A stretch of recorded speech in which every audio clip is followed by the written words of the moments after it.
দেখুন আমি আলু দিয়ে আর সাগু দিয়ে আমি পকোড়া বানাবো। প্রথমে বটি দিয়ে আমি আলুগুলো একদম মিহি করে কেটে নিলাম, আর সাগু আগে থেকে আমি পাউডার করে নিলাম, আর লবণ আর অল্প চিনি দিয়ে সাগু আর আলুকে এইভাবে আমি মেখে নিব। দেখুন এইভাবে সুন্দর করে গোল গোল করে মেখে এদিকে কড়াই বসিয়েছি। কড়াইয়ে তেল গরম হয়েছে, সাদা তেল দিয়েছি। একাদশী তো তাই সাদা তেল ইউজ করছি, সানফ্লাওয়ার তেল। আমি দিয়ে এইভাবে সুন্দর করে পকোড়াগুলো ভেজে নিব।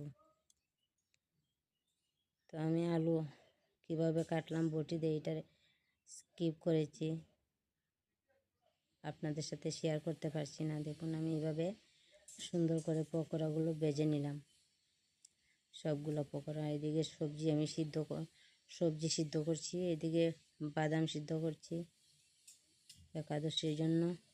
আপনারা পকোড়ার মধ্যে অন্য ধরনের মশলাও ইউজ করতে পারবেন। আমি তো কোনো ধরনের মশলা দিইনি, একাদশী তো তাই কোনো ধরনের মশলা অ্যাড করতে পারবো না, তাই আমি দিইনি। আপনারা চাইলে হলুদ, অন্য ধরনের মশলা দিতে পারেন, লঙ্কার গুঁড়ো দিতে পারেন। এইভাবে আমি পকোড়াগুলো সবগুলো ভেজে নিলাম। এদিকে ভগবানকে ভোগ দিয়ে দিয়েছি। দেখুন ভোগ দর্শন করুন।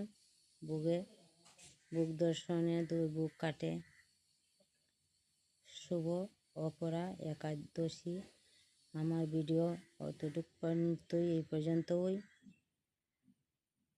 দর্শন করুন ভগবানের ভোগ, আর ভগবানের আরতি দর্শন করুন। আমি ভগবানের আরতি ভোগ দিয়েছি, তারপরে ভিডিও করে নিচ্ছি।